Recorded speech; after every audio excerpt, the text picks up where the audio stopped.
Okay, thank you.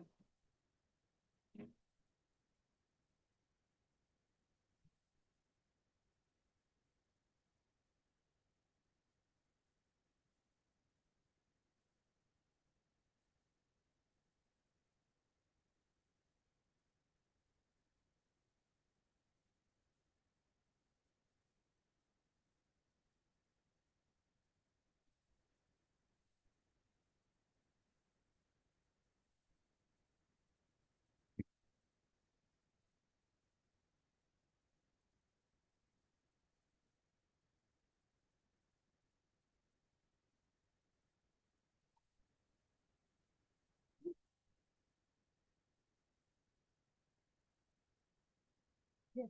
Let me show you. Okay, fine.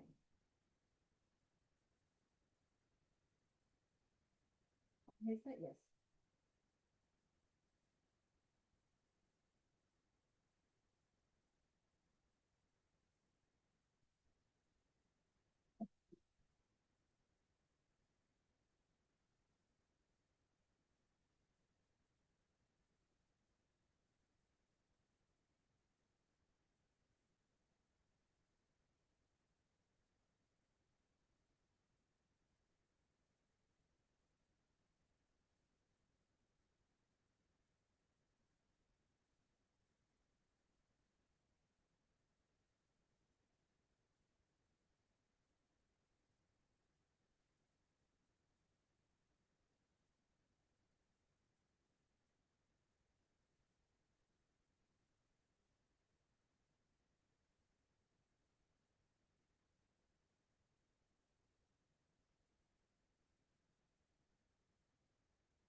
I mean, contents. I'm reading the minutes here. You are lying. Mm. Okay.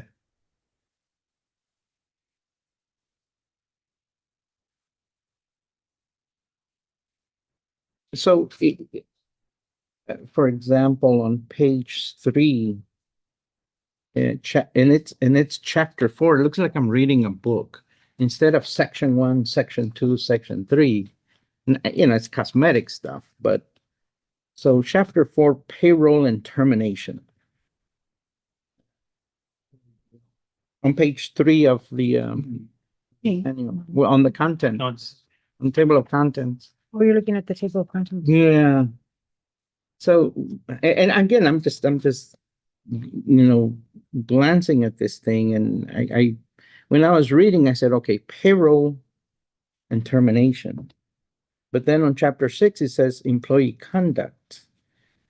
Wouldn't termination be under employee conduct? I mean, it doesn't logically fit. No, there's a lot of. Yeah, rearranging that and needs to then be done. safety and business, and I think I'm misspelling operation. It should see safety and business operation. Mhm. Um, and you're right. You Google policy manual thing, you get all kinds of stuff out there.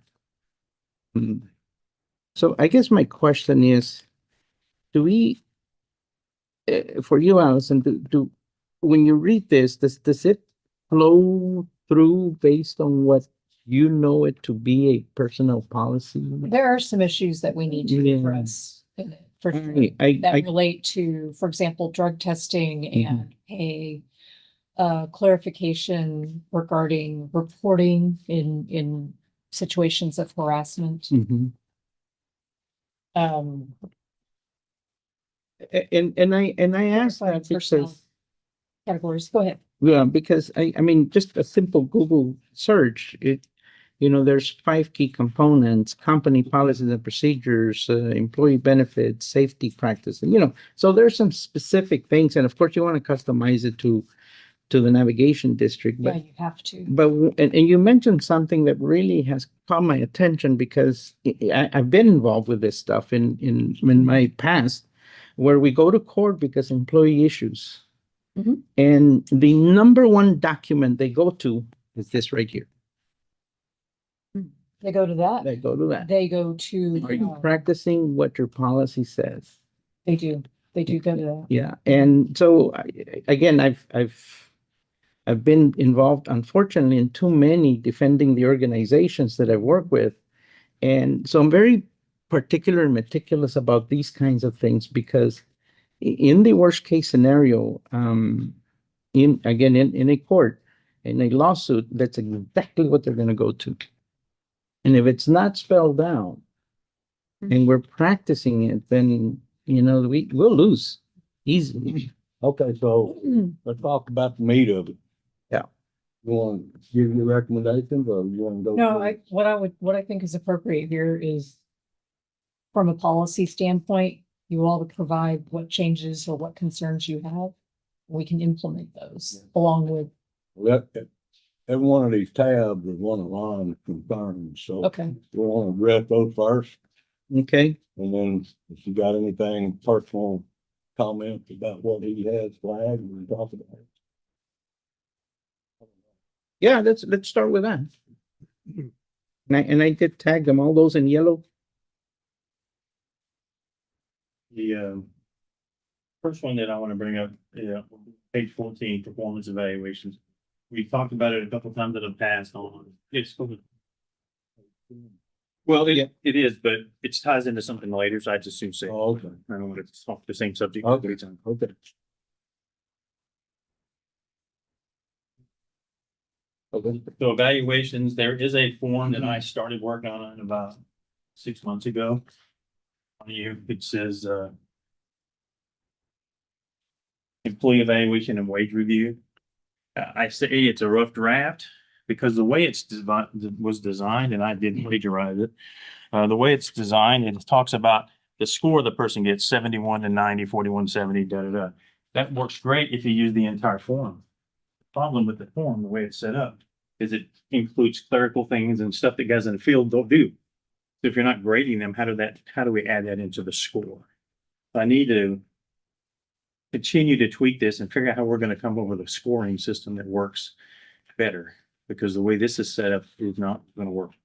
I was almost done working with it, and then I went, wait a minute. All this stuff with clerical doesn't work for the guys out in the field. So what do I give them a score of a 0 or an NA? Well, then their total will never come up to 71, which means they're exceeding expectations. And we don't have patient interaction. Correct. That's exactly right. Exactly. Yeah. See, where's that form? Well, it's on the This one is this one. Oh. Right there. Like part of what I've learned in my experience is trying not to put a numerical score on things. Yeah. Because then you will get scrutinized. Why didn't I get a 3? Why did I get a 2.5? What did you? Right. And so you want to avoid that kind of stuff. And I know in the past, and again, part of my experience is through schools, they used to do that and they got away with it. Mhm. So it meets expectations, it exceeds expectations, below expectations. So they put it in a more broader sense. Right. But the other thing is, in the evaluations, for example, you're going to have to customize it. Right. What's my job description? What are my key roles? Mhm. What are my responsibilities? Right. And in the responsibilities, what are the tasks that prove that I've met my responsibilities. It's as simple as that. But that takes time to figure out what is it for this category of worker, would this one fit? For this category, would this one fit? And it takes time, but let me tell you, again, again, because I've been there, it's, can you defend this in the court to protect the organization? Because the first thing they're gonna ask is, did your employer know what he or she needed to do? And how did you communicate that? Right. The second thing is that you train them, that you provide necessary training to do that.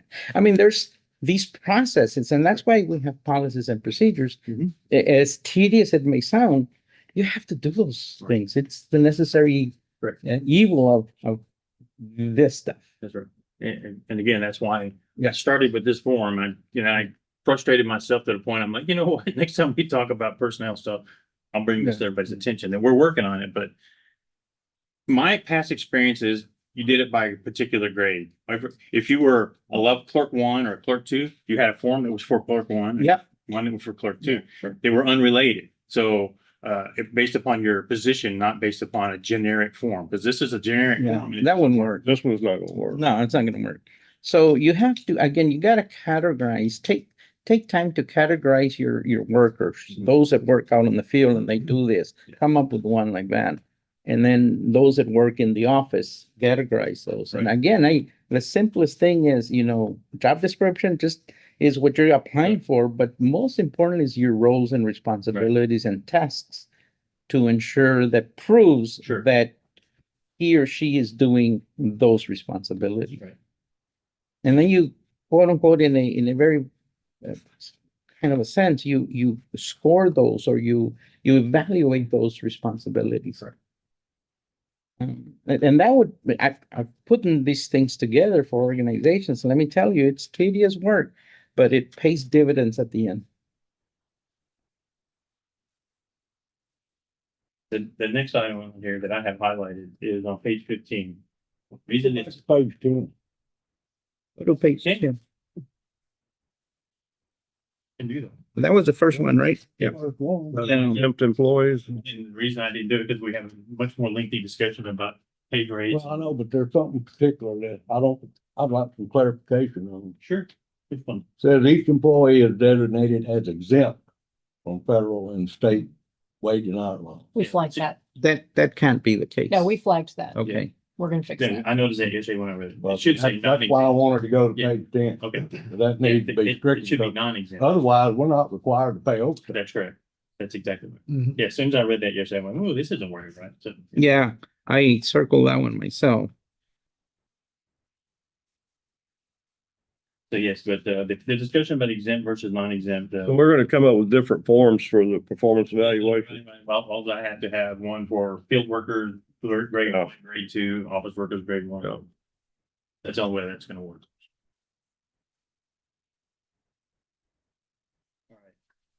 All right. On regards to that. Let's say that I'm a field worker 1. Mhm. It's like in the military. If, Do you understand your role? correct. What is your role? Okay, it names everything, okay? You understand your role? I want it signed right here and dated. Correct. That you understood your task, your job description, That's right. that way. In that regard, we're kind of covered. I mean, Oh, yeah, you have to do that. You can't bring it on somebody that's been here 10 years and all of a sudden you say, you're not doing, I just wrote this yesterday and now I realize you're not doing what I wanted you to do. Exactly. no, but in that, when you hire somebody, Yeah, they need to know that. they need to know that. Yep. But what's Did you the, understand right, what we just explained? Do you understand your job duties, your Right. responsibilities? Right. What's going to come down is we'll have to have a performance for clerical jobs, a performance for field workers, a form for supervisory.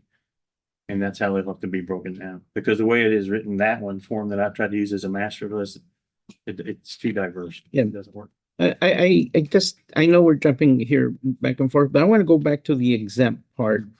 So And Allison, this is where you can help us is to define, look at our workforce Mhm. and legally define who qualifies for exempt and who doesn't. That's exactly what we've marked in the margins. Okay. I've All I've right. got a whole There's only one exempt employee. red line, Yeah. so. Well, again, let's look at it because if that's the only one and we have two or three, then we need to change that. Or vice versa, Well, if we have We one, distinguish between exempt and non-exempt, That's- salary versus hourly. But the Right. way it reads, it sounds like, everybody is. let's be damned, you know? Yeah, so if we were to list all the staff and their duties and responsibilities, and we run it through the legal ringer of wage and hour, which ones qualify and which ones don't? Mhm. And then go from there. So, just so we don't let this fall through the crack, what's the timeline on developing all of this? Well, like I said, I've already gotten well on my way. This give me till the end of the year, give me till December to get them all done. So yeah, I think we can get it done by then. Okay, December. Yeah. We don't do that then next year. Oh, no, we're here doing the same thing. You know. Yeah, and So- okay. And feel free to engage us to assist because we do this all the time. We've got several labor and employment attorneys who not only looked over this with me, but draft job descriptions and amend them. So Good. we're happy to step in. Just tell us what you need from us and we'll do it. Well, with that said, it's I would say is really take the lead on this thing and put it together for us because everything that is written in there should go through that legal ringer of does it mean because in the worst case scenario, you are the one, or the attorneys are the ones going to be defending this stuff. Yeah, I mean, we would evaluate anything No. that was drafted, but I mean, Thank if you direct us to, You you can think- also have us do it from the. Or It's up- work. It's up to you. They're not familiar with what Frank requires day to day out of a class 1 or a class 2. And that's You need to do that and then pass it Well- to them and let them. go. well, yeah, and I hear what you're saying, Steve, but I think I guess what I want is a professional product that comes out with a combination of conversations with all the workers Once and everything. it's designed and then they read through it, then it'll come back and say, this is the changes we recommend. Well, I would just put one step in between that. As it's being designed, that they're working together, putting it together. Yeah, I think we don't need to specify that. Hopefully that's the way it would happen. exactly. You know?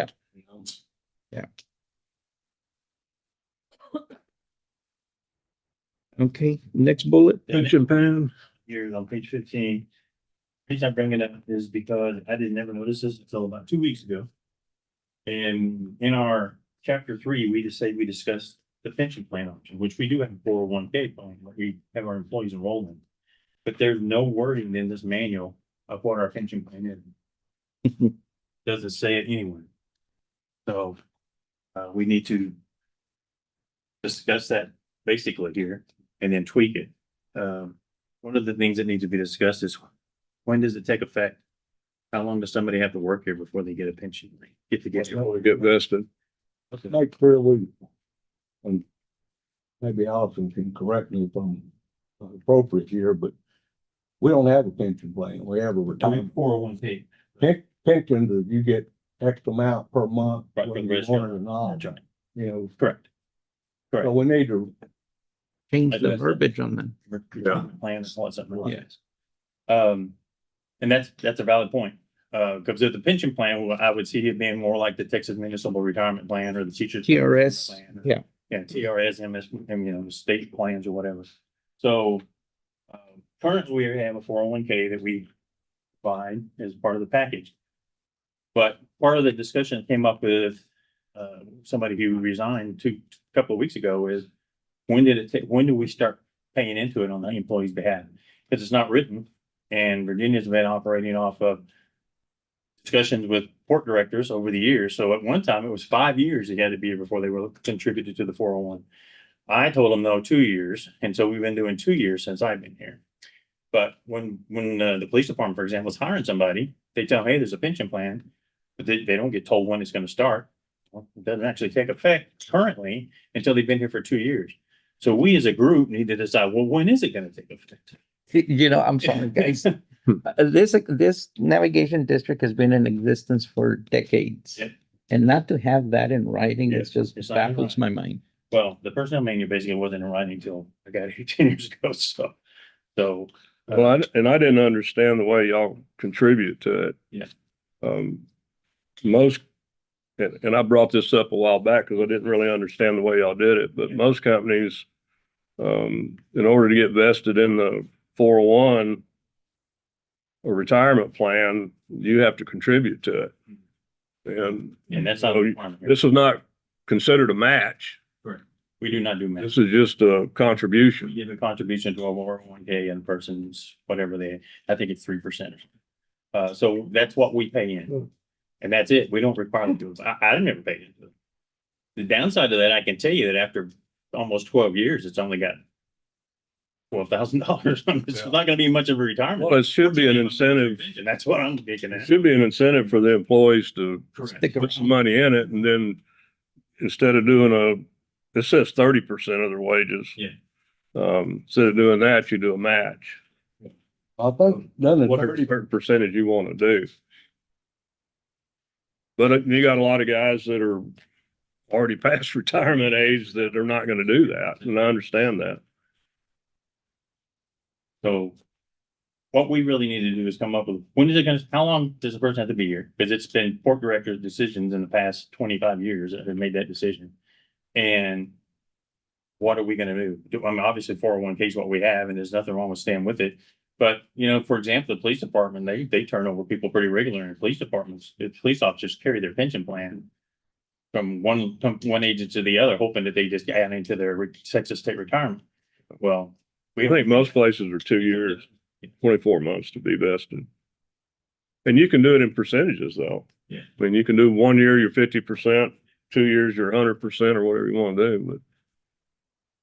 It says some benefit programs require contributions from employees. What are those benefit programs? that's it. The only one that would do that would be that. Would be. No, but it says contribution from employees, Correct. not employer. What benefit programs are we To this talking day, about there here? is none. Okay, so Yeah, that's what I was saying, that most places, the employees are contributing 5% of their total wages or whatever. And that's also not tax, I mean, that's tax deductible too, I so. think what's fairly common nowadays Mhm. is that in industry, not Mhm. government, Right. schools or government, but is that they'll match up to a certain point. If you don't Right. put anything in it, they're not gonna put anything. That's in what it. I was getting at. You put 1%, we'll match that 1%. You put 2, Yeah. up to Match. 3% maximum.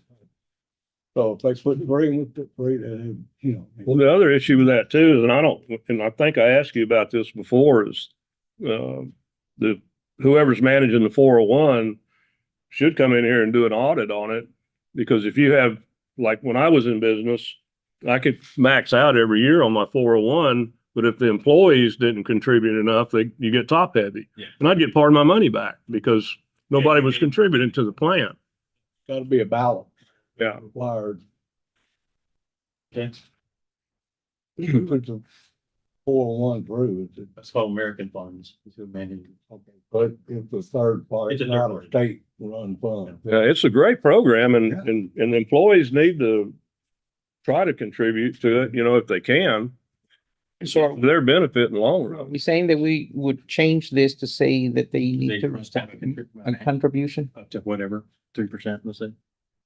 If they will choose 1%, that's fine. No, I said up to, yeah, up to. Up to 3. And then we would match that. If they choose one, we do 1, Yeah. 2, and 3. Sounds fair. If they It's want very to fair. put 5 in, we'll still put 3. Yeah. Yeah. Yeah, of course. So Yeah, no, we have employees. that We'll do- cap. Yeah. budget amendment next meeting or after this, if you want to do up to 3%. We'd have to go back and look at payroll Yeah, and just take a percentage of that. And it's just going to be kind of an estimate on how you're going to do it the first year. See what the implication may be. Yeah. But that goes in to your burden rate. Right. That's for 30%. 30% should already be figured in there. Yeah. Actually running a little less than that. Yes. So even if we That's do okay. this, we'll. We have a little Yeah. cushion. Yeah, you should have it. We need to keep our burden rate around 25 to 27%. 27. 2 years to start then is what? Yes, 2 years. Yeah. sir. Sounds good.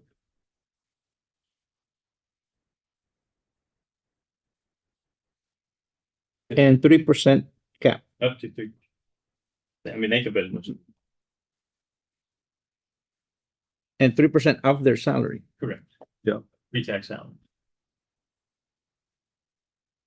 Do you anticipate if there's anybody in there that, are we gonna try and grandfather anybody that? And We've been paying our 3% the whole time. It's I all, know, but according now, if we do this, it'll stop if you're not putting in. that's correct. And I think that's what we have to do. Just tell them, hey, we're gonna quit contributing if you don't start contributing. This is an incentive.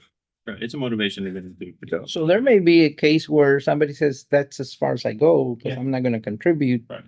And we're not gonna contribute. Right. It stays there. That's right. Stays there. So as long as we let them know ahead of time That's right. it's coming. That's right. And like I say, you got Why would you 3 or not? 4 guys that are already past retirement age that aren't going to contribute Not to gonna this do it. anyway. Mm-mm. And I don't blame them, you know. Actually, we used to have 7 people past retirement age. Now we only have 1. Okay, good. We've come along, well, 2 now if you look count myself, but Yeah. Are we gonna put a cap on on the amount of money they can, Yeah, well, that's regulated by the 401, how much, or by IRS, how much you can contribute every year. Yeah. it's not, I don't know what that number is anymore, 7% of your total payroll or something. But I don't think we're gonna get that. No, you won't do that. I don't think so. Okay, But the next item that I have on here is 18, page 18, holiday schedule. The holiday schedule, I put it in here way back in 2016 or whatever it was. I put it in there specifically so that every single year we didn't come in and put it on the agenda to vote on holidays. That's the way it should be. This is the way it should be. Standard policy, this is what you have, whatever. It was brought to my attention that apparently the main office supposedly took a holiday that nobody else did or something. I don't remember that event happening, but if it did happen, we try to make it up for anything we do. Like even when we close the office because we air conditioners are broke or whatever, we tell them at the port, hey, just tell the guys it's freaking big closing day. Whenever they need a day off, just give it to them. So everybody's on the same plane. We won't have good Monday. Well, I mean, No. that's a question because we don't, I just paid attention on this again in the last week or so, that we don't give off Easter. We give off Good Friday. Easter's always on Sunday. Correct. Yeah. But we don't give it, we don't even list it as. Nobody does. Everybody's Good Friday and that's it. Well, you say that, but a lot of government agencies give off the Monday after. But even if they do, it needs to be listed. That's You right. can't just do it on That's right. when, I agree. just whenever we feel We like. do everything like the government does it. Oh, We no. might as well pack up and go. Yeah. Yeah, because they don't, half time they don't know what they're doing. I wanted to bring up on this. This is 10 holidays. yeah, I think it's more than adequate number. I do too. I think it's None of our great. employees have ever complained about it. If you compare it to the county gives 17 days off. Plus your holiday birthday, so they get 18 days. But we're 10 plus your floating day, so. Now, if they come in and work on a holiday, they get time and a half or yeah, double no, they time. get double time. So they get their regular pay for the holiday plus Plus another school. another straight time. Yeah, Plus those hours count towards 40 to determine That's right. right. overtime? overtime. Right. They're getting the They best. get of the very best. good package. When Yeah. it comes to those hours. They really. That's the way I did my guys. Yeah, that's exactly how we've done it. that's the way it should be. Oh, hold on a minute. So we have 10 holidays. Oh, there is also, I Hold on, added, hold on a minute. I don't recommend adding it, but there was a new federal holiday created in the last administration for Patriots Day, 9/11. Do we add it or not? I never even considered it. The bank doesn't even close. That's what I'm asking. Do we add it? No. Okay. Exactly. But the bank closes for them, I think they do not close for Patriots Day. Yeah. It's not a I bank. think this is more than adequate. The one that I got an issue with, Mhm. I've never seen this anywhere, Mhm. and I haven't worked probably in many places as a lot of y'all have. I've never seen anybody get their birthday off. I gave my guys a birthday off. Yeah, If they wanted it. If they don't- One of them didn't want to do it anyways, but my wife Very- got it. I've never got it. I did my guys. It's just, we consider it a floating holiday. They can take. And you paying them overtime if they work on their birthdays. Yeah. It's a holiday. If you haven't, you're Yeah. in violation. Well, we need to specify that. Yeah, because we can put it. But you're correct. Yeah, Instead of birthday, maybe floating holiday. just put a floating holiday instead of birthday. Maybe it's nothing. What's a floating holiday? Like They if your pick birthday's on Whenever, Sunday. pick- whenever you have a hangover, you Okay. don't have to go to work. No. That'd be every Monday. Shit, man. You only get one. You only have. Erase that, please. You need to edit that, ML King Day and Patriots Day. Neither of those are on here. yeah. So what, instead of birthday, just make that a birthday holiday, I mean, a floating holiday, Yeah. and they can pick Pick either one day a one. year, they get to take. If they want to take MLK That's what Day, people or do. they want to take, That's exactly. Patriots Day, whatever. yeah. Okay, so instead of birthday, we'll call it floating. Okay. Let's think about this though. Just like if you call it a birthday, Yeah. it's immaterial. Yeah, yeah. They say, I'm gonna take my birthday, but I'm gonna come in and work, you're gonna pay them No. overtime? Well, then, So let's say we need to specify that. then you can't report it as a holiday, cause then you're in violation and not paying. Well, he said floating holiday, so you get to decide where you want to use it. It's still a holiday. Yeah, that's- But you get to decide when you want to use it. Well, I don't care when you use it. I don't care when your You're not gonna birthday say, I'm not gonna decide my floating holidays on Tuesday and then come in. I'm deciding it that day. Yeah. So I'm not gonna come in, I'm gonna use it for that day. You can We would hope- classify it I'm not as gonna- a personal day and not a holiday. In Brownsville, we had 2 personal days that we could just use Yeah. for whatever. Okay, more It's personal. day. all the personal. Yeah. Hey, sounds better. Yeah. It wasn't a holiday as in Not allowed to Federal or work state. on the personal. Yeah, yeah, holiday. right, yeah. It was just a personal day. Okay.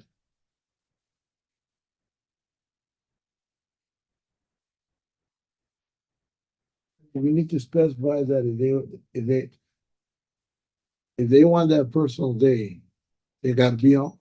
Yeah, yeah. Well, yeah, that's the personal, they're taking. That's their personal day, that's it. They're all. Page 23, timekeeping. Preamble the discussion with the fact that all the auditors, and there have been several different ones, we have never been cited for any payroll if you ever. But there. We do all of our timekeeping at this time manually. There's no automatic timekeeping anywhere. So. If you read this, it basically says the employee is responsible to keep their own time and then the supervisor verifies it. We've never done that. All employees at the port report to the harbor master office and report their arrival time and their departure times every day. Is the timekeeping system okay? Absolutely. And I had absolutely no resistance to it.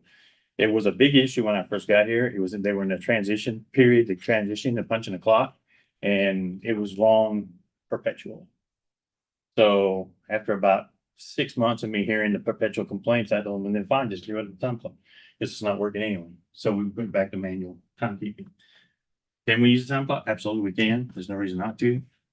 The problem that we have as far as time clocks are concerned is we have 3 different organizations, basically. You have the harbor office and all the employees that work out of the harbor office, which is 80% of our employees, their staff. You have the police department who have their own hours and their own ways of coming and going. They do have a means that they do record because they have to log in as an officer when they log in the computer system. Also, when they report cases and the whole 9 yards. So they have a timekeeping process. And here at the main office, which we have never bothered to record the times, we know when everybody gets here. So, I think you're gonna have certain people that are gonna have to be exempt from that, like the police department. right. Can't expect, and like you said, they come in and log in on their computer That's right. and they log out and they keep track of their overtime. And I've seen the way David keeps his records on overtime and stuff. It's very accurate. Yes, I would agree. Yeah. He's really good about keeping records. The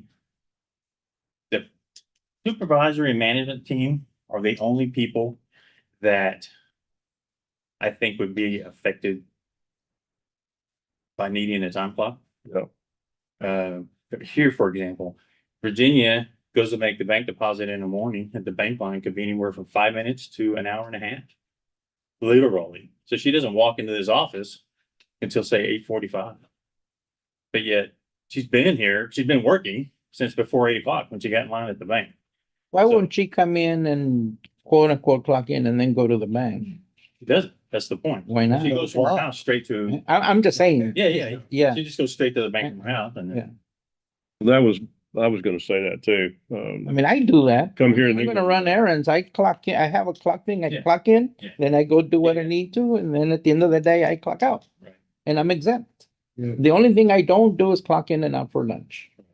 which they would be required to do because we don't pay them. You know, in all seriousness, I've never understood this, and I'm okay, I guess, maybe either way, but those positions don't need to be hourly, start with, they need to be salary. Which ones, I'm sorry?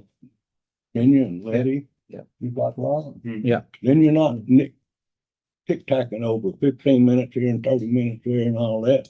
You get Well, I one of think, your job responsibilities is sometime during the morning, you go to the bank, or you go to the post office, or you do whatever. yeah, Is there an issue with overtime? Never. No. We only have one supervisor person who gets overtime. I can't, I'll just clarify that more specifically. Yes, there are very, very, very rare occasions that Letty and or Virginia would have overtime. Virginia will come in on a Saturday to prepare you guys' financial report, so you'll have them for your meeting and call them. Something like that. So it'll be like a 4 hours on a Saturday once a month. Letty occasionally have it. When we did the federal paperwork for the federal papers, we turned it. Yeah, these guys did probably 60 hours of overtime. But as a rule, no, we don't really have overtime issues here. So typically, everybody runs, basically they're 8 to 5. No, we don't get no pay for lunch, so they get basically 8 hours a day, 5 days a week, 40 hours a week, flat rate. Every once in a while, you look on their time card and it'll be 81 hours or 82 hours, but no. At the port, we have one employee, the harbor master position, who does receive phone calls at home on the weekends because the phones are forwarded to her phone. Somebody reports a broken water line, so her and or Frank need to respond to that. So she gets overtime to some extent. I would say dollar wise, her overtime averages out to probably around $8,000 to $10,000 a year. I see her out, I see her out there on a lot of weekends though. So, but there, that is the only upper management person, supervisory and above, that I would say had overtime issues. Everybody else is pretty much flat. so this is where you wanna list all your staff, Right. run it through the wage and hour ringer, and which ones qualify for exempt, which ones don't. Even if you're exempt, doesn't mean they're gonna work you 80 hours a week No, either. no, that's correct. I'm exempt, and if I work extra on a weekend, I'll take some quote unquote comp time. So, yeah. Yeah, I mean, not hour per hour, but Right. you know, if I work 8 hours, I may just take off 4 and say, hey, I had comp time for Saturday's work. That's right. It's a give and take. It has to, That's right. when you go into exempt, it's a give and take Correct. situation where you have to balance it out. Right. Now, and- if you qualify for exempt, you should be exempt and then work that comp time practice in it. This position, my position, before my time, they were paying them full comp, whole 9 yards. So well, like when they left, they were like, oh, we owe you 170 hours of work. And just, yeah. So when I got here, I'm like, that's not the way it's supposed to No. be. I get paid for 40 hours a week regardless if I work 75. Well, so I work. It's like Albert said, there's gotta be some give and take in it. Yeah. That's just part of it. And also, is it gonna carry on over? Like, let's say I worked 8 hours, and I said, I'm not gonna use it, I'm just gonna carry it over for the next month or the pay period. The only thing that carries is comp time. If you receive comp time, you have it. I think the state specifies how long we have to. Okay. I think it's But I know we had that problem at the county at one time. Yeah. In the election department. Yeah. Talking about $7,000. Well, it becomes a liability in your books in terms of having to pay all of that. That's correct. So we're only, there's a certain amount of days per year a person can accumulate before they have to take time off. And that needs to be written in here. Yes. Yes.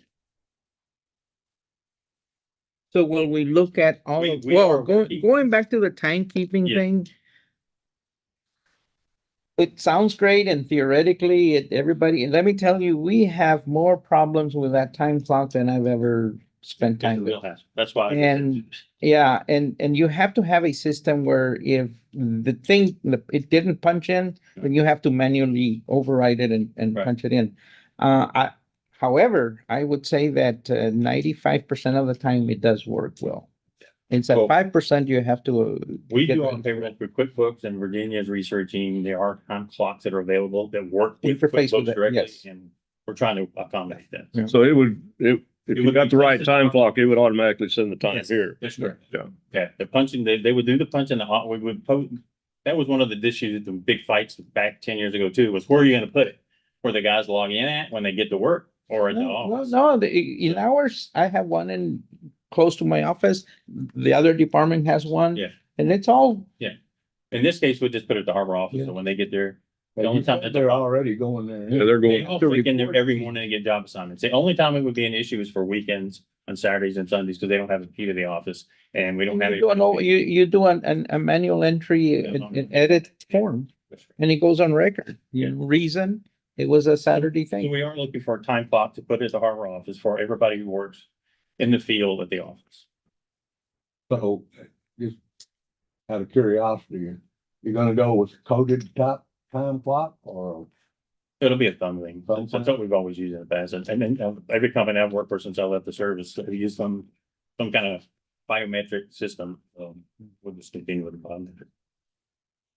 Code is much more efficient though, because our experience, my Open experience, to a lot of, you can give your code to potential. somebody else and somebody yeah, can put clock your you. code number. Yeah, it needs to be biometric. Yeah, Yeah, we're small enough that probably wouldn't happen, but you never who know. knows where you're gonna be 10 years? That's correct. The very next page talks about paydays. Only reason I put it on there is in the manual, it says we pay on Friday, we do not. Week closes on Wednesday, so we receive the hours every Wednesday here at the office. Now we require every employee to have a bank account, bar none. Before we used to do paper checks, when we did paper checks, it was on Friday. Yeah. Now that it's all done electronically, everybody gets paid on Thursday. That's the way we I do it. get paid on Wednesday afternoon because USA Bank processes my pay as soon as they receive it. So it's just a matter of when it is. So to specify Friday, I'd like to change it to Thursday or remove it completely. I just say bi-weekly. Just leave it bi-weekly and don't have a specific day. Somewhere along the line, we may. Maybe Wednesday. Yeah, might be. Wednesday. It might be Friday. Usually half the time, depends how early she puts it. Yeah.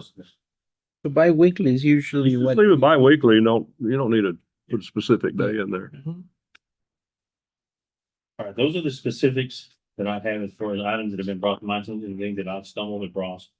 The, so it gets us back to our page 10, the exemption process. I got a question on employee termination. Yes, sir. Do we keep a record of when, say, Frank has an issue with an employee and he has to chastise them for doing something wrong? Do we keep a record of that? Goes in their personnel file? It's a very, very good question. There is a file that they, for whatever reason, have chosen over the decades to maintain there.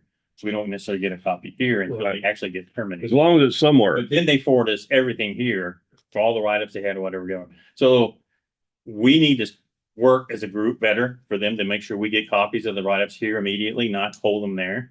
Reason being is when somebody gets terminated, I'm like, why'd you get rid of him? Because I don't know he has 14 write-ups. Right. I never saw him. Yeah. So you need to make sure I get a copy. I'm not gonna say you're wrong, the supervisor's wrong. I just want to make sure we have it on file here. File in the personnel file. Okay, so let me ask you, who has the authority to fire? Only, well, Frank, got for everybody in the field and me for, Who looks over it? So if Frank decides I want to fire somebody, Oh, he just he- decides it on his own, or does this get? he makes it, he calls me, because this has been our history anyway. He calls me and said, hey, man, this guy's doing this, this, and I've talked to him this many times and this is happening. What should I do? I tell him, well, if I were you, I'd get rid of him. It's up to you. You make the final call. And then he'll make a termination and he sends a write-up of what he did and want to us, so we have it. Have we ever had anybody fight, like saying that they were? Once so far. We had a recent termination about 10 days ago, maybe 2 weeks ago now. That person worked with us for probably 25 years. And so we may or may not get something from them, but so far all we've got is a claim for unemployment. other than that, we haven't received it. That's why it's important to keep the records. And it has to follow your policies, whatever we. So I would really recommend that the only one that has authority to fire is you. Mhm. The other ones have authority to recommend, Yeah. like me. Mhm. I cannot fire. I can recommend Right. termination, and I have to show evidence that I've done everything I needed to do in the policy manual. So that when I recommend to terminate to the superintendent, Mhm. she or he is the only one authorized to fire. Well, that's kind of the way it is. Yeah. Frank, So he consults with tells me, Ron hey, on I'm gonna it. get rid of this guy because this isn't. Well, but I don't like that. No, I want Frank to know I want to recommend termination of Juanito here. Yeah. You get the data, you get the Yeah. information, you get the evidence, and then you say, okay, I am firing this person. Well, normally in an organization, HR would handle something like that. There'd be an HR person Right. that would handle the termination. Ron have to go out there personally? and No. fire the guy? No. No. Or he just giving Frank the. To tell him he has the authority to Frank do it. authority to Yeah. do it. I mean, they could bring him in and say, hey, we're gonna terminate you based off of this, or we're just. Because if they file a wrongful termination suit, it's gonna be you that we're gonna ask, do you have all the documentation? Do you have everything? I know it's an at-will state, but Yeah. do we have But we these have the things documentation, based right. on the? That's right. on And the that's the policies. reason I say that historically they keep it, but they haven't provided to us. Now we've told them, hey, you know what? You do a write-up, send it here immediately. So we had it. So it goes in their personnel file. So we know it because, we had a guy who been here 20 years, had multiple write-ups. We weren't aware of that. Yeah, and it just has to be common practice. Mhm. And where you get in the bind is when you terminate somebody else Mhm. who didn't have 20 write-ups. Yep. And But wait. they say, well, I'm not being treated fairly. This guy, look in his file. Precisely. But write-ups, is this something that you hold with over the 20 years? Oh, and over 20 years, you had 20 Yeah. write-ups a year. Or does it cancel out at some point in time? And then they restart? I think it has a severity, but that's a categorization thing. We don't have it. No. Are they gonna be allowed a growth plan? We've never addressed that. It's not part of, but as far as our performance reviews, we could They absolutely can put come it. back and say, hey, man. Yeah. They did not promote it. I wasn't doing my job, okay? Yeah. Okay, okay. But I would recommend we tie that into the performance evaluation. Is, hey, this is your evaluation, you're being, because it has to do with performance and wages. Hey, you're not getting a pay raise this year because of X, Y, and Z. Then it's in there, and then we have to do the follow-up.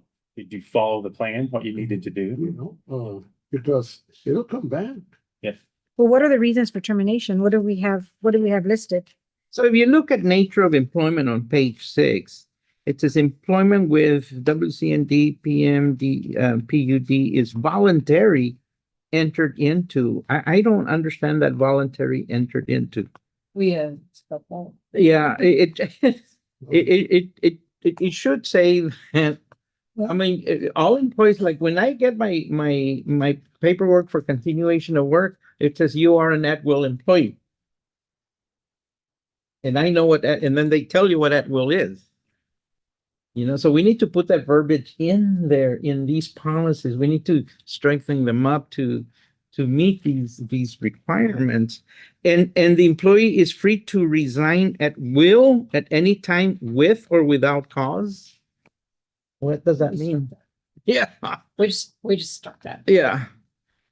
To may terminate the employment relationship at will at any time. Okay, we don't know. We struck it. So not all of that, To eliminate that yeah, concept of terminable at will, of course, but just because the way it was written, yeah. we noted that. But I'm glad you brought. Need to be construed to constitute. And then the second paragraph, policies set forth in this handbook are not intended to create a contract, nor are they to be construed to constitute contractual obligations of any kind. I mean, we need to, I really want you all to kind of take a look at how this is formatted The and. problem you have with that one. And not really a problem. I just want to make sure that you all look at every we do. word of it. Okay. Oh, we do. Well, they sign the employee handbook, right? They do. Yeah, so they're agreeing to They agreed. the terms and conditions. They It's just reduce Yeah, it but page by page. But what are they? basically a contract. Yeah. It's not, yeah. Not There's a copy of it. What they're doing is Well, acknowledging that they've received it. Right. and Right. they And understand. understand that, that's. the- Welcome letter. Yeah. Outlined, you sign it and date it. And And that's really important because any HR, manager is gonna make sure that, look, did you understand that? And I think when we get this finalized, we need to have everybody re-sign it. Yeah, no, we will. And and as far as our HR, you said that Virginia, She is our HR on paper. does she go to training? Is Yeah, she? she does every year. She goes. and what's the grievance procedures? Grievance procedures? If it's No, here in the manual, what page are they on? They may not be on. They have to be in here. Yeah, even like on page 7, the sexual harassment policy, if they report it. I mean, if it's at the top, somebody at the top. Level 1, level 2, level 3. How's that being reported? And we've never had the issue. Well, Well, I know, I mean, but you never Yes, know, you know, yes, I mean, never. just in the future, not Yes. saying now, Yeah. but if it were to happen, So we definitely need to add the grievance procedure here. it needs to be reported to the board. I don't know, I think there's levels. I reported to my supervisors, you know. and then- In this level, let's say it's the director position with, and I'm using an example of the sexual harassment. How is that? Well, it goes to your next, yeah, we need to spell that out. Yeah. And that's where the grievance procedure comes in, whether it's sexual harassment. Whatever it is, I was just Any using other- an example because it was the next page. Right. There's sort of a quasi procedure on pages 7 and 8 that has to do with reporting. Yeah. And one thing also, I mean, Ron being the final say, a lot of entities have appeal processes if they Yes. terminate. So, And they, as we should, so the to the appeal commission, probably come to you all. yes. Ron authorizes termination and they have a certain amount of time to appeal. The only next step is to come to you all, Mhm. the employee, any. Oh, I like that. Look in the second paragraph there on that same page. It says that they're supposed to clock in and out for each meal period. Are we doing that? No. Then we need to strike that. Are you on page 7 or which one? I'm sorry. Well, I got 23. He's on payroll. 30. So get back to Well, payroll. I've got the old, one, I've got the new one. I keep trying to go back and forth. They should accurately record the time they begin and end their work as well as beginning and ending time of each meal period. Yeah. Well, if you're hourly, you're supposed to do that. Yes, that's correct. Mhm. No, you're hourly, you're If supposed. we're giving them a lunch break, then we need to, if it's stated in here that they have a lunch break, they're required a lunch break, Yeah. then they need to clock out and. From my understanding. I don't think that, but anyway, I think we need to determine, do we want them to do that or not? If they're not doing it, let's take it out of there. Yeah, well, we don't have a clock manager, so that's one of the decisions. But Our if it- clock is a written thing. That's One common practice is for exempt employees to just clock, you don't have to, but they clock in during the day. They just don't clock out. Yeah, no, They this don't is, clock out for lunch. I don't, Non-exempt. Yeah. Just clock in and out whenever they go to lunch and yeah, finish their. and I'm talking about non-exempt.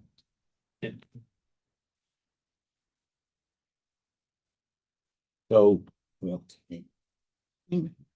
I'm just saying, we're gonna strike it, leave it in there, require them to do it or Well, what? as of now, we're not doing it, but once you have a clock, there's no reason they can't do it. Well, then they have to drive, if they're at the, Here and clock they're out in the field working somewhere, they gotta come all the way back to the office and clock out. We see. Yeah. Go eat lunch and then come back and clock back in. So you're wasting their time, basically.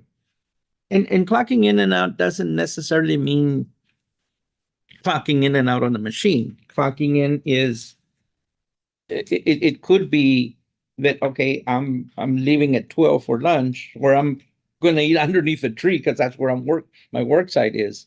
That's what I mean is it doesn't have to be a manually clocking because we don't have clock. Yeah. Right, what we're talking about doing. I know. So there's exceptions to that rule. I mean, if I'm on a meeting in McAllen, I'm not gonna go, well, of course I'm exempt, but if I was hourly, Yeah, I'm not gonna rush back to the district and, I mean, that's. yeah, doesn't make yeah, sense. it's silly. Do we have issues with people staying out over an hour or two eating lunch? Our guys usually if you're in town and it's like 5 minutes to 1, the trucks are already on the street. They've already started. Yeah. I could say you strike it and then we don't have all this controversy. Yeah, that's probably not a bad idea. Yeah, But it needs to be stated that they do get a lunch period and it's from this time to this time. Yeah. It has to be stated in there, at least They, Just so long as the supervisor monitors, every once in a while, because, who's gonna say, no, there needs to be an accountability. you know? That's why a supervisor, is a supervisor, you know? And Um, work week is from what day to what day? Monday to Friday. The only people having exception. No, the work week And and when does it end? You're saying at the time? usually a work week is makes like for us it's Monday. They and it close at ends 10 o'clock. Sunday. They- So if Oh. yeah, Well, because in that work week, those 7 days is where 40 hours are calculated for no, I see overtime. what you're correct. So you're, it's Sunday to Monday to. Okay.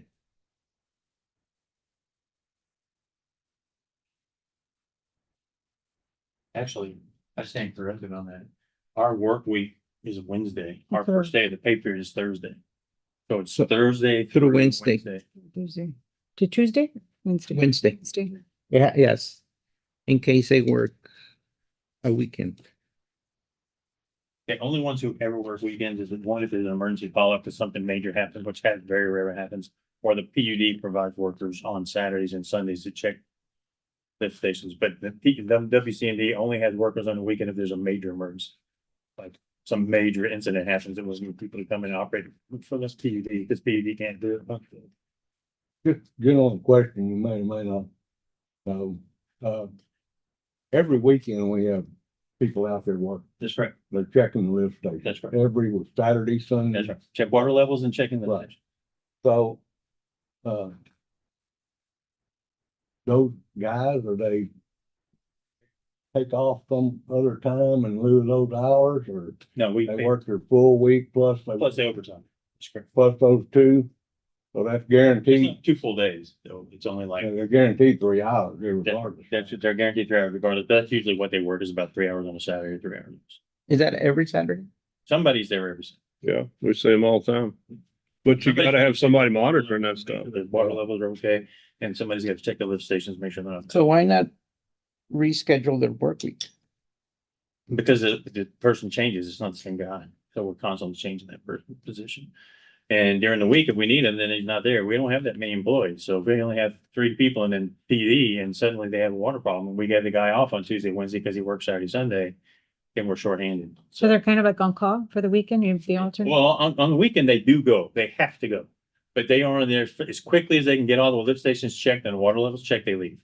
Unless they find a problem, then they call Frank and say, hey, we got this problem, and then it grows into 2 Saturdays ago, when they had a broken water line. It was found by the guy who came on Saturday, and they ended up taking 11 hours to make the repairs. But then it was 2 guys from the PUD and Frank were the ones doing the work. That's been working pretty good, so. It's a very good system. I think you always want to be cautious about how much you're spending in overtime. We really don't spend very much money on that.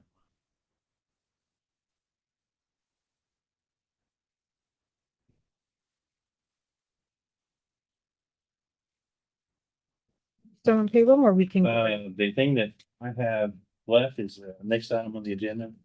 oh, wait. I have a question on page 20, the employee, the transfer of medical leave to another employee. Yes. Can you explain that, or? Basically, what happens is we have an employee, we've done this unfortunately several times. If we have an employee who, let's say, develops cancer, he's out for treatment. And he has 80 hours of sick time coming to him. When he runs out of 80 hours, we don't leave him flopping on the ground. We give the other employees an opportunity to take their collective, Donate their they can vacation, donate their, not their vacation time, their sick time. a 6 time. Yeah, we don't let them say donate vacation time, but they can donate their sick time to another employee. So there was a time about 7 years ago, we had an employee had cancer, was out for 8 months. Mhm. We were able to keep him on payroll because other employees forfeited their, I myself included, forfeit part of their sick time to that employee. That's cool. Yeah. Like that. But how is that? Is it like an hour to hour if I It is not an hour for hour. It's based upon pay. So for my case, if I did give the guy 5 hours, Mhm. I think we gave him 20 hours of time. It wasn't quite 20, And but how do you manage that, like in? based upon their hourly rate versus my hourly rate. No, but how does that get managed in? Oh, It's then you cost-wise. take care of it. Should make sure that they get credited the amount of hours of sick time based upon the rate of the person. So if I One, give them 1 hour of yours could buy 3 hours of roughly mine. 3 hours of somebody else. Is that the way y'all do it at school? No, It's an hour for I never hours. heard that. Yeah. it would be a One day, nightmare to yeah. manage. Oh, it's incredible, man. Right now, that's. Yeah. They Fortunately, we don't have any basically do employees, it, so they usually do it by days. Yeah. You just. One to Yeah, one. I usually donate several to the pool Right. and then, And pool. Yeah, exactly. You pull out of the pool. Yeah. yeah, That's right. Well, that's what we do. When we have an employee develops that situation, we create a pool and Virginia moves it. Yeah, but this 1 hour of your time is Yeah. equal to 4 his or 5 his. I don't. Can we change that and I just mean, I'm make not it? trying We'll to- take care of that. I don't know how in the hell you would ever. keep- Yeah, I was good. It confused me. That's why I wanted to. day for day. I was like, The easiest thing is day for day. yeah. Yeah. And so as long as you understand that your day may be worth 3 of his or her days, but Correct. you're willing to give that to help that person. Yeah, And as we say in Spanish, que Dios te lo pague. exactly. What is that? Giving, you're giving. You're giving it, it's in good faith. Yeah, we need to have it. Any other questions? Did the This- manual? itself- This manual, Even more, let's go. Okay, Oh, after. go back. Well, I marked everything whole because I didn't have the new. Sure, sure. well, the new one was never adopted. No, I don't see that it ever was, because I'm going through my notes and there are some changes we've made that Yes. aren't reflected. Aren't here. Mhm. What's a child care policy? What's a child benefits? What's that? Child care benefit. Page 21. What is that? What does that include? What is that?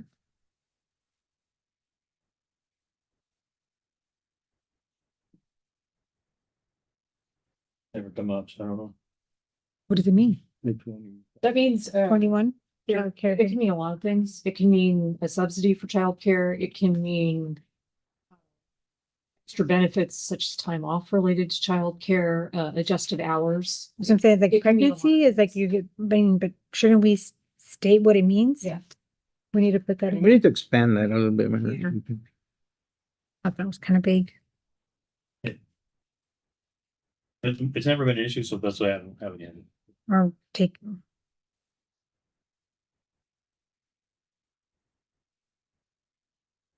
Okay, so they can accrue up to 30 days of sick leave. Two hundred and 40 hours. Right. Seems like I read something in here where comp time. They can accrue up to 30 days in comp time off of, right? Yeah, and right now, there's only 2 employees that get comp. Right. It's David and Frank. So, but it also stated in here that comp time can roll over. what page are you Find it over here.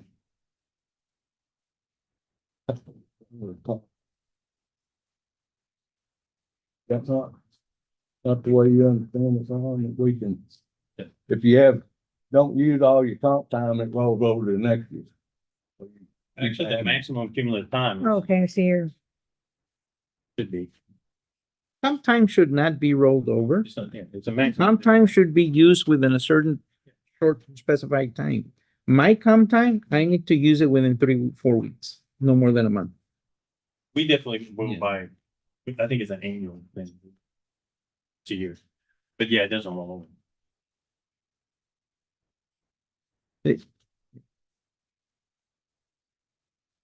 So I'm going back to that childcare benefit. That really needs some work to Yeah. spell I out put it what in- Well, exactly that means. This draft from, and this is based off the 2015. This is one that we did 22.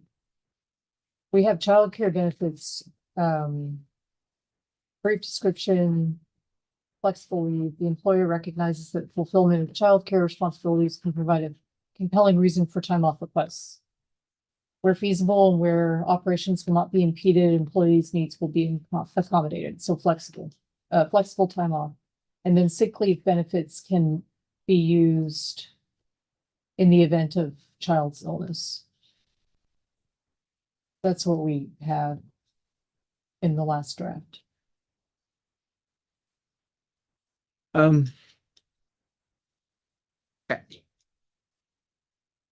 that vagueness of that first part concerns me Okay. because I think we need to be more specific on, if flexible leave, childcare, but if I have what's a compelling case? Who decides? Well, it says right here, for more detailed information, contact the port director. So Ron would decide it.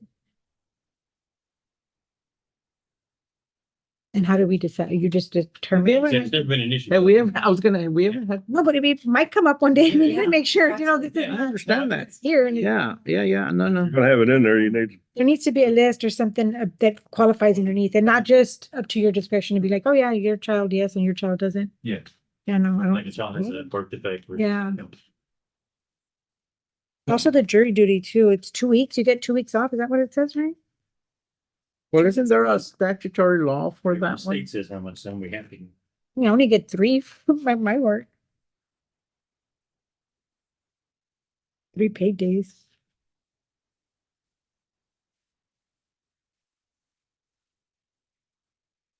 The old manual here on it, I was wrong, or maybe not wrong, but I can't find where it addresses comp time at all in here. But as far as sick time Mhm. or it says, in the event that available vacation is not vacation, is not used by the end of the benefit year, employees may carry unused time forward to the next benefit year. For vacation, Vacation. So yeah, why would you do that? I think they ought to take their vacation. yeah. That's the reason. It goes on and on about, we want you to have relaxation time and recoup. Well, But it's okay if you don't take it. Well, You can just roll it over and you build up. but then if that's the case. Now you're building up a liability in the books in terms of all that time. Mhm. And we should not do that. Mhm. I think they ought to be required to take their vacation. You get a week, you're required to take a week. Well, Within the year. it's to their benefit, actually, to get away from the job. On the other part we did earlier, because it says they can accumulate up to 30 days, which is 2 years 2 years. for senior members. If you're above 5 years, you get 15 days a year. So anybody who's been here more than 5 years, which is almost everybody, they get 15 days a year. That means that 30 days is 2 years worth of vacation you can accumulate. I think it says 10 and then 15. You get 10 after the first year, 2 weeks off after. After 5 years, you get And 15. 5 years you get 4 of that. So if you don't use it and carry that 2 weeks over, They need to use it, I think. I would not carry over too much for the financial liability reason. So we get, so we're gonna modify it in both places, or, because that means that where we have it listed that they can have up to 30 days of accumulated leave vacation time. which- I would say, yeah, well, I don't know where it says that. It says it there. It says times 2 years after you're. more than 2 years, Yeah. That's, I think that's acceptable. right? And that's No what more we than get 2 now. You years. cannot, we don't pay, after you have accumulated 2 years worth, 30 days worth, we don't pay for vacation. I mean, we don't give you vacation time anymore. In the records, it doesn't show. Doesn't show up. It reaches 30 days, and once the 30 days in the books, the computer no longer calculates any additional vacation. So it's up. It's So up to that them to use it. probably- If they don't take it, then it doesn't get bigger than that. It reaches Okay. 30 days and that's it. And that gives you 2 years. That's right. And I think that's okay. That's what we have now. That's what we're All doing. right. Yeah, but it We'll have to fix that in the other part. probably won't matter. It's more than likely immaterial, but just be aware that if you're planning to retire in a certain time, you bank all that up, and then when you're tired, you get a big fat check for your. Well, and that's why it shouldn't be more than 2 years. Yes. No more than 30 days. That's pretty good. I don't want Pretty 5 good or paycheck, 10. 30 days. Yeah. Take off the rest of the year. Well, but you can accumulate 100 and some. No, it's up to 2 years. Yeah, maximum at Yeah, 200. and this is what I'm thinking, I'm working and I don't really want to take a vacation. I want to go across the pond and I'm going to need a little bit more time. Sure. I'm going to save some money, so I'm going to forego this one. I'm going to save that for that day, for that next it. year. Yeah. I think that would work, Yeah. Like I said, for example, but no myself, more than that. right, once it reaches the 240 day, and I would say myself, Frank, Jenny and Letty, we're all at 200 or 30 days, which is 240 hours. That's it. Your computer won't give you any more vacation days. Right. It doesn't accumulate any. Okay. Now they're taking their vacation days. They take care of like 2 days here, 5 days here. So where does it talk about comp time in here? If they even mentions comp time in here. Like I said, we only have 2 employees that get it. That's probably. Well, I mean, We want to have been there. I don't think it's ever been an increase. Yeah, and we need to add those things in here. Where'd you pick up? I'm assuming it's kind of like, It's a sick bit- time, huh? Huh? So it's different. Comp is different from sick? Oh, yeah, definitely. Comp time is I overwork my hours. I'm supposed to work 40, I work 50, I have 10 hours of comp time. So they don't get I'll give my. overtime. No, because I'm exempt. Let me ask you. But he's this. not salary. He's not, they're We either don't have hourly. one exempt person then. Yeah. And Frank doesn't Why are we take getting it over. comp? He takes comp time. Okay, but here's. And then he still has vacation. Now, Allison, this is where we need your help because I just went through some meetings again in school, but wage and hour law is wage and hour law, whether you're a school, a business, whatever it is, it applies. And we want to make sure that, like, for example, I have hourly staff and I have exempt staff. My hourly staff, if they work, I have like no more than 1 week. If they overwork, I have to give them comp time immediately the next work week, or I have to pay them overtime. That's wage and hour law. I can't say, okay, you're hourly, you can accumulate Yeah. comp time, Yeah, yeah. 40 hours. No, you can't do that. Yeah, that's, Yeah. that makes sense. Here's the real question. Yeah. We say in here that we're keeping time sheets, right? Yeah. We do. So if employee A works 50, but he's only recording 40 for his pay, Why would are we why being, would only record 40? Yeah, no, that's. because he wants that 10 hours as comp. Well, then, no. But that's why you have a timesheet. The answer is So, no. so the timesheet, this is the other thing. And again, I'm going by what HR tells us at a school district, Understand. which they follow wage and hour state laws and federal laws. Yeah.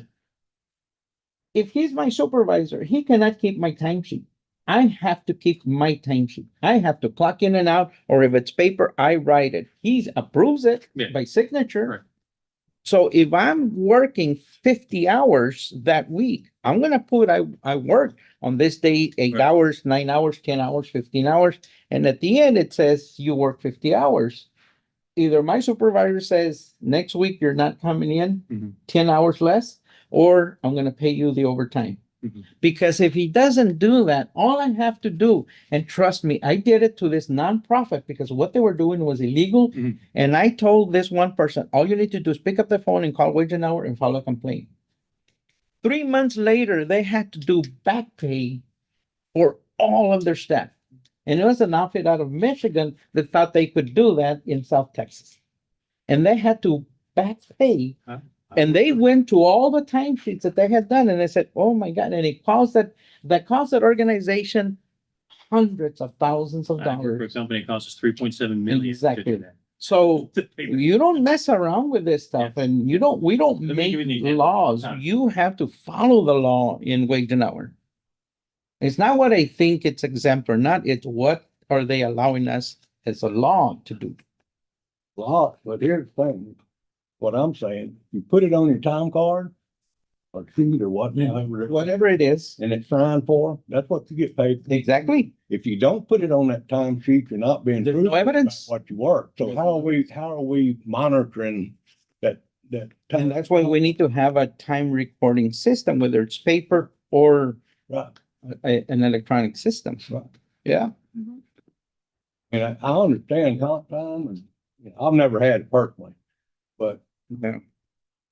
you know, that's fine, but if you follow everything by the law, there's no such. And it starts with documentation of your time. Hmm. Yeah. Right. Do you have a opposing, No, it's pretty fundamental. yeah, This is an exact Exactly. our time sheet. This is what every employee signs, what the supervisor signs. And it lists hours worked, vacation hours worked, sick hours worked, holiday hours worked, overtime work, comp used, comp earned. And that person's, it filled out by the individual, Sue does it, and the person reviews it and signs it. And then Frank signs it and then I sign it. But it doesn't say what time I came in and what time I left. Why wouldn't that say that? My timesheets and all our staff is what time did I come in Mhm. and what time did I leave? And then my hourlies, You don't know how many hours. exactly, my hourlies, I came in at 8. Yeah. I left at 12 for lunch. Mhm. I came back at 12:30. Yeah. And I left at 4:30. Yeah. That's 8 hours. Why would that not be in this timesheet? I believe it is on the timesheet that is being held at the harbor office when they fill out. the This, form. this is not a timesheet. Mm. This is a record of something. Record keeping. Yeah, that's not a timesheet. Well, let's assume we're going to clock. Yeah. Mhm. So we can forget it. Yeah. So punch in, you punch out. Those hours recorded is what you get paid. Let me tell you what I've learned. The number one thing they're gonna steal from you is time. Oh, yeah. Absolutely. Oh, yeah, absolutely. There's no question about that. It's the easiest. Time. It's the It's easiest easiest. to steal time. What do you propose, Ron? What would, I mean, One, we need to redo that timesheet, but one, we need to get the Yeah, biometrics yeah, type of yeah, time. yeah. And you have to have a secondary system because it's gonna fail Oh, you. no, of course it is. But again, 90+% of the time it's gonna work. And if you can interface it with QuickBooks, Which is a. you will process payroll like that. There's actually an app called QuickBooks Time. Yeah. All kinds. Which brings back a thing that we really need to upgrade how we electronically do business in the navigation district. Through a server, through these things, and Yes. because if all of that is in somebody's desktop hard drive and it goes berserk, which it will, Oh, yeah. we're up, you know what? Yeah. And I mean, we need to go to the next generation of, That's what we were talking about, Yes, using we're- the server in here to back up everything. IT person is supposed to be collecting information. We need to Okay. put a separate server. Same, and it'll be in the same server spot as the utility district's utility bill. Everybody's computer needs to go to that. Yeah. Right now, when we found this out when we were doing the research for the federal stuff, I is thought that we had, every single desk has its own collection of files. no. And so when you need to collect the data, it's not in one place, it's all Or over the place. Yeah, well, yeah, we need to move to the next level. I smell coffee. It's like popcorn. Okay. no, we still have not decided, are we gonna have comp time or are we not gonna have comp time? That's the question. I think we need a explanation when we can give it, I guess. So, Would you like to think on it till we Oh. convene again? No, they just take the time.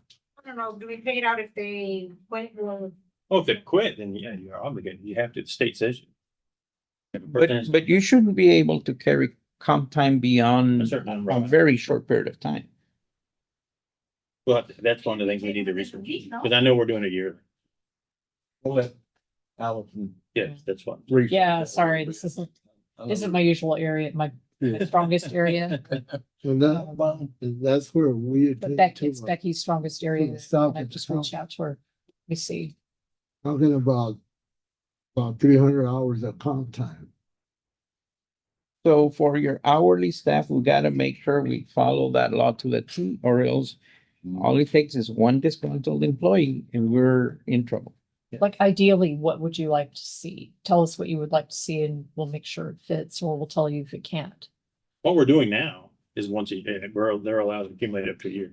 Okay, who's the hourly staff? Again, we only have two people, Frank and David. David is Oh, basically, You're exempt. those are two people that are the only ones that are collecting comp time. What signifies that they can collect comp time, Yeah. but Letty can, Frank, I have no idea. It's just been the way since before my that time. ain't gonna stand up though. But wouldn't Frank qualify for being an exempt employee? Well, he's paid by the hour. No, I understand that, But but in the I would law, think he would does he meet the- qualify as, I think. whether it's Frank or that position, let's Yeah, just yeah, call it that Yeah, position. yeah, that's correct. Would that qualify as an I would exempt think- position? Then we need to put him as an exempt position. Mhm. And even though you're exempt, if he works extra days, Yeah. then kind of like me, he would get some Sometime. Yeah. comp time. You guys want to move into closed and Becky's available for a call. I'd like her to answer these questions you have. That's the next Unless- thing. Well, what's on the agenda are closed session items for job descriptions, not for this. So we can move into closed for this. And I can give Becky a quick call here and she can answer all your questions. Okay. On personnel.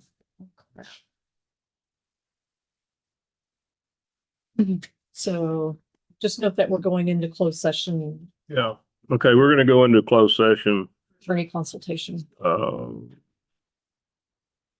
there like a pause thing? pursuant to section 551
Yeah, we haven't gone into closed session on those four yet. Yes. Oh,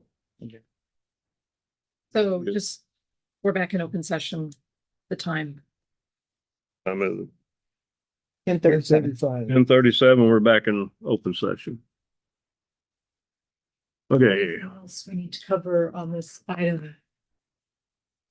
Some legal advice. How you want us to move forward with the duties and descriptions.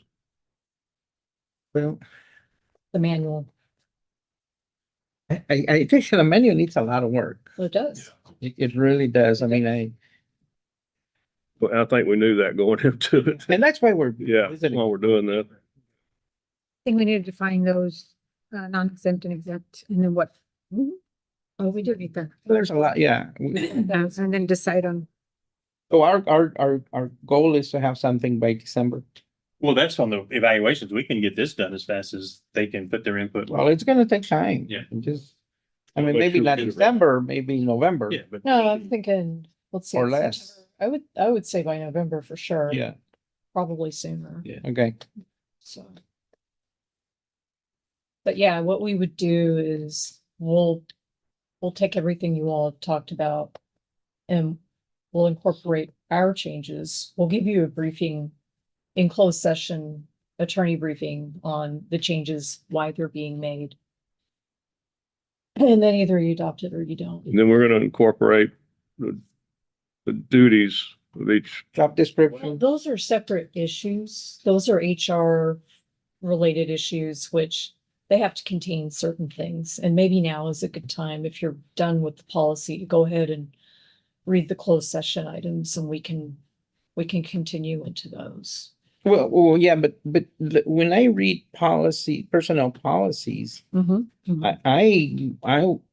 would think that these job descriptions are, They don't go in the they personnel. don't go in there? No, they don't. So they go into, They go into Employee a handbook? person's personnel. When we hire somebody, for example, job description, you have to have essential functions, which are basically the core requirements for the Okay. job, and they're what determine whether or not, let's say somebody is injured or they have a disability.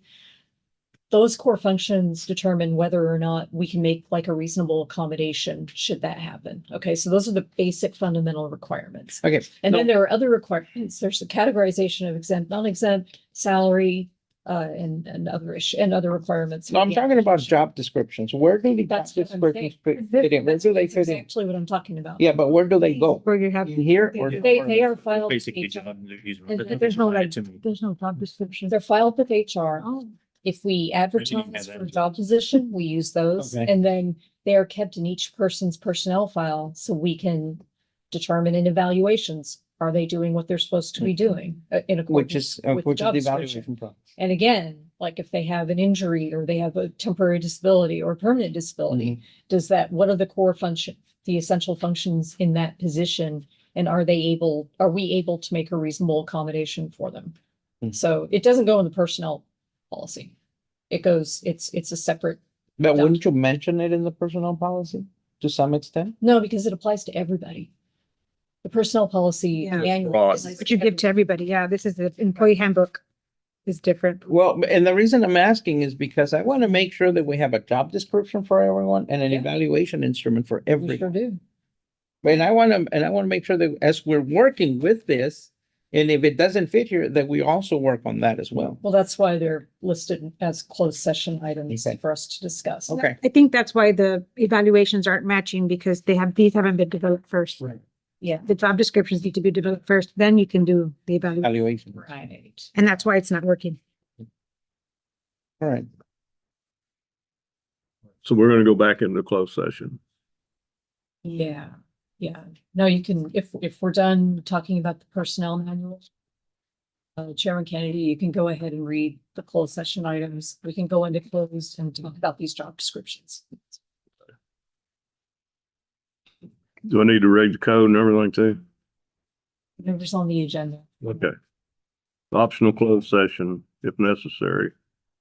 Pursuant to section 551074 Texas Government Code and stemming from the general review and revision of the WCND Personnel Manual to discuss the duties and job descriptions of the following position: the executive director, executive port director, general manager, lease clerk, administrative assistant, accountant, the receivable and billing manager, human resources, accounts payable manager, job, port superintendent, harbor master, and chief of police.